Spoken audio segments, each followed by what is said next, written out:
A segunda carta de Paulo aos Tessalonicenses. Não muito tempo após Paulo ter escrito a primeira carta aos Tessalonicenses, ele recebeu um relato sobre os cristãos de Tessalônica, e que os problemas que ele havia abordado naquela carta não só continuaram como tinham piorado. As perseguições se intensificaram e os cristãos tessalonicenses estavam confusos e assustados a respeito da volta de Jesus. Então Paulo enviou essa breve carta que foi planejada para 3 sessões e abordava os 3 problemas dessa igreja. Primeiro, Paulo oferece uma esperança no meio da perseguição contínua. Em seguida, ele oferece clareza sobre a chegada do dia do Senhor. E, finalmente, ele apresenta um desafio específico às pessoas ociosas que se recusavam a trabalhar em serviços normais. O fim de cada uma dessas sessões é claramente marcado por uma breve oração final.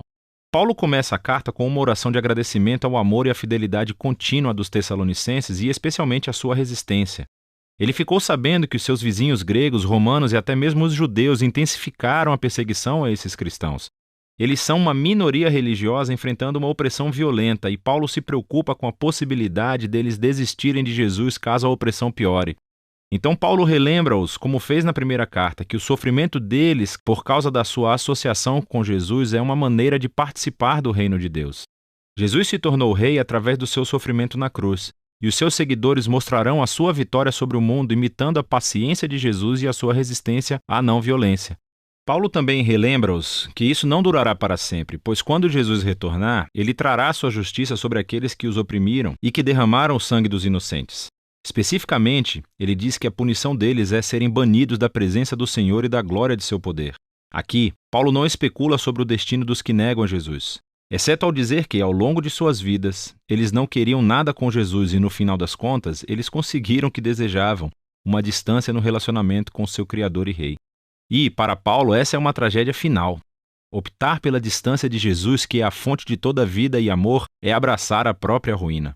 Ele conclui esse raciocínio orando para que Deus use o sofrimento para promover uma profunda mudança de caráter dentro deles, para que assim as suas vidas tragam honra ao nome de Jesus.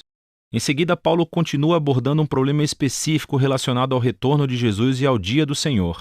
Alguém na igreja de Tessalônica estava espalhando informações erradas em nome de Paulo, dizendo que o ato final de justiça de Deus sobre a maldade humana, o dia do Senhor, já havia chegado sobre eles, e que essas pessoas provavelmente estavam prevendo datas sobre o fim de todas as coisas e assustando os cristãos. E você pode entender por quê.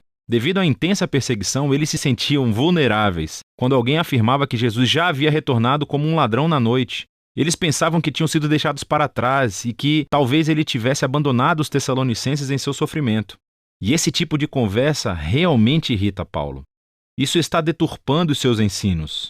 O retorno de Jesus nunca deve inspirar medo, mas sim esperança e confiança.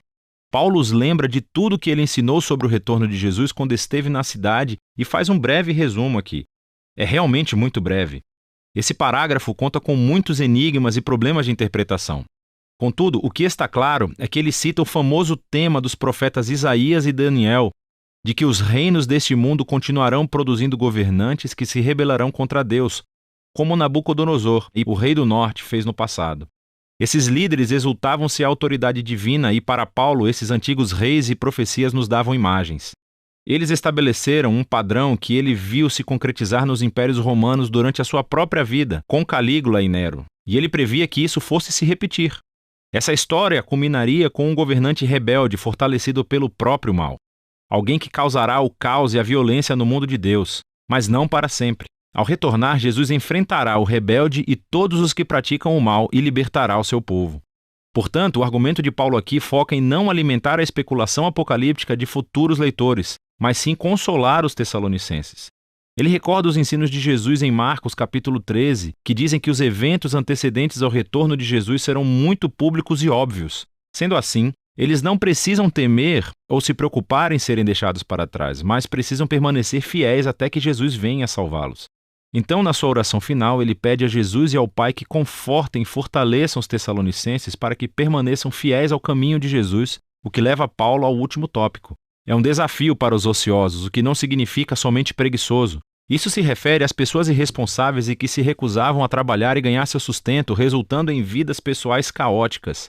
Realmente, Paulo já havia abordado esse problema em sua primeira carta e parece que tinha piorado. Agora, nós não sabemos com certeza o motivo por que algumas dessas pessoas dessa igreja se recusavam a trabalhar. É possível que esse problema esteja ligado ao anterior. Talvez algumas pessoas tenham pensado que se Jesus iria voltar em breve, eles poderiam abandonar os seus empregos e voltar à vida normal. Entretanto, é mais provável que Paulo estivesse abordando um problema relacionado a uma prática da cultura romana denominada patronagem. Havia pessoas pobres vivendo nas cidades e elas se tornavam clientes como se fossem assistentes pessoais de pessoas ricas. E eles viviam da generosidade ocasional, mas havia muitos interesses envolvidos. Às vezes isso envolvia os clientes no modo de vida moralmente corrupto do seu patrono, para não mencionar que isso gerava uma renda imprevisível. É a isso que Paulo parece se referir quando diz que essas pessoas levam uma vida desordenada. Elas não estão trabalhando, estão se metendo na vida dos outros. Paulo relembra-os de um exemplo que ele deu quando estava com eles. Ele não pediu pelo seu dinheiro. Ele tinha um trabalho manual e pôde ganhar seu próprio sustento, para que pudesse servir aos Tessalonicenses de graça. Ele diz que isso é o ideal. Um seguidor de Jesus deve seguir o exemplo do amor de entrega de Jesus através do trabalho duro. Dessa maneira, eles podem se sustentar e as suas vidas podem ser um benefício para as outras. E ele conclui com uma oração final. Que no meio de toda a confusão e sofrimento deles, Deus lhes conceda paz, através do Senhor Jesus, o Messias. Esta breve carta aos Tessalonicenses nos ajuda a perceber a antiga crença cristã no retorno de Jesus e a esperança na chegada do juízo final. Essas ideias não foram concebidas para criar especulações sobre cronogramas apocalípticos, senão para trazerem esperança. Elas inspiram a fé e a devoção a Jesus, especialmente para os cristãos perseguidos que enfrentavam oposição violenta. E assim, para as próximas gerações de cristãos, estando eles sob perseguição ou não, essa carta nos lembra de que aquilo em que você coloca a sua esperança molda a vida que você vive. E é disso que se trata a segunda carta aos Tessalonicenses.